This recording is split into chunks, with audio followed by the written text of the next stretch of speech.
अस्सलाम वालेकुम, मैं हूं अदसर। मैं आपको बताऊंगा कि किस तरह से आप सॉफ्टेज ई वैलेट सिस्टम को यूज़ कर सकते हैं और इसके अंदर किस तरह से आप इंस्टॉलमेंट पे प्रोडक्ट को सेल कर सकते हैं और इंस्टॉलमेंट उसके अंदर फिर किस तरह से साइन करनी है और पेमेंट कैसे वसूल करनी है। तो सबसे पहले हमने यहाँ पे कंपनी की डिटेल वगैरह आपने इंटर कर लेनी है कि कंपनी का नेम क्या है और उनकी सारी इन्फॉर्मेशन यहाँ पे आ जाएगी। और फर्दर हमने यहाँ पे अगर हम उसके अंदर मल्टीपल यूज़र हम बनाना चाहें तो वो भी बना सकते हैं।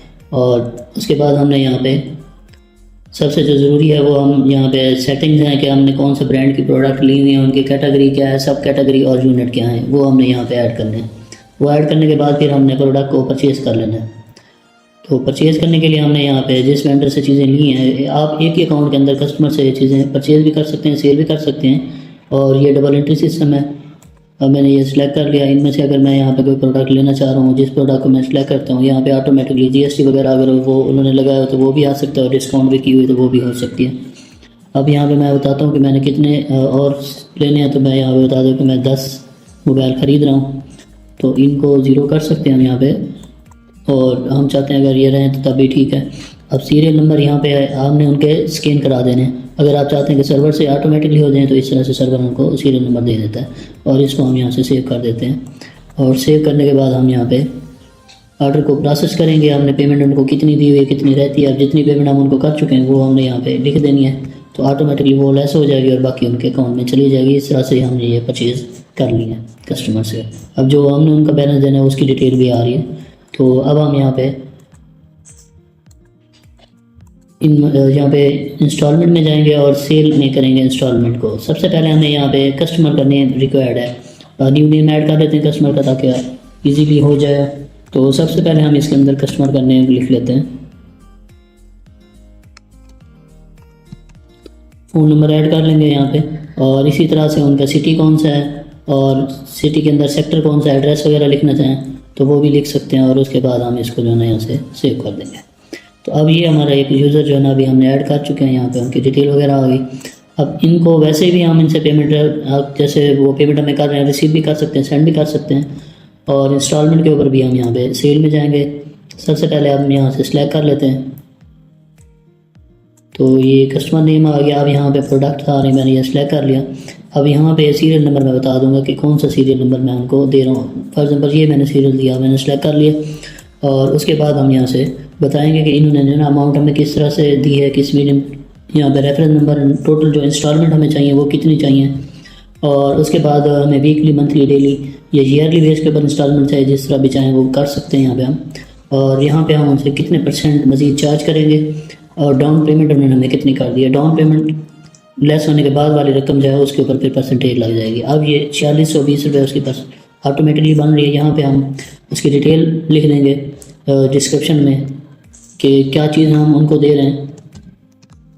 ये Vivo Y200 है और 200 है। और यहाँ पे मैं उसका IMEI नंबर भी लिख देता हूँ कि कौन सा IMEI नंबर, अगर आप बाद में लिखना चाहें डिस्क्रिप्शन में शो हो जाएगा। इसी तरह से हम यहाँ पे गारंटर की डिटेल भी यहाँ पे ऐड कर लेंगे। तो उसके लिए जो ज़रूरी चीज़ें वो यहाँ पुट कर लेंगे। इसी तरह से नेम लिख देंगे,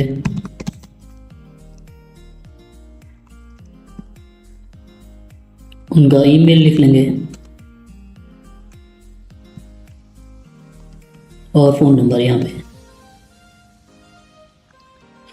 और उसके बाद फिर हमने यहाँ पे ये सबमिट करेंगे। यहाँ पे यस करेंगे तो ये हमारी इंस्टॉलमेंट यहाँ पे बन जाएंगी। ये जो ना हमने जो इन्फॉर्मेशन वहाँ पे ऐड की है उसकी वो भी आ रही है। इसी तरह से हमारे पास यहाँ पे जो हमने मज़ीद डिटेल ऐड की थी कि कौन सी चीज़ देना है, IMEI नंबर, यहाँ पे ये जो गारंटर है उसकी डिटेल आ गई और टोटल इनवॉइस नंबर क्या बन रही है और यहाँ पे उनकी इंस्टॉलमेंट बन रही है। टोटल हमने कितने लेने थे उनसे, अभी जो डाउन पेमेंट है वो उनकी आ चुकी है और लेस होने के बाद ये बैलेंस अभी हमें से लेना है।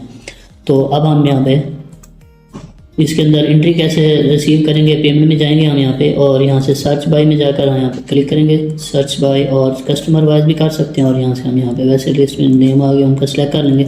अब ये उनकी पहली इंस्टॉलमेंट है, पहली इंस्टॉलमेंट हम वसूल कर लेते हैं। अगर वो उन्होंने कम दी है तब भी कोई मसला नहीं है, वो नेक्स्ट इंस्टॉलमेंट में शिफ्ट हो जाएगा।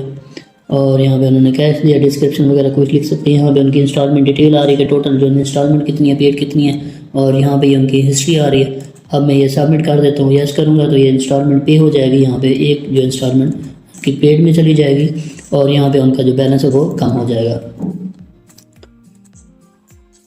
हम मज़ीद जो है ना इसकी इंस्टॉलमेंट अपकमिंग इंस्टॉलमेंट की डिटेल्स देख सकते हैं कि आने वाली कौन सी इंस्टॉलमेंट्स हैं। दिसंबर के अंदर ये वाली इंस्टॉलमेंट आनी है।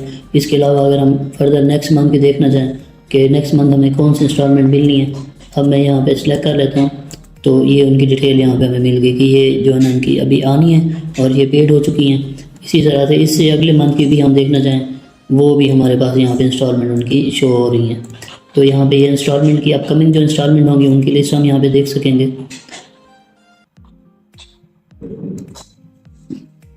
और जो इंस्टॉलमेंट हम रिसीव कर चुके हैं उनकी डिटेल यहाँ पे आ रही है कि कौन कौन सी इंस्टॉलमेंट किस बंदे से हम ले चुके हैं, उनकी डिटेल आ रही है।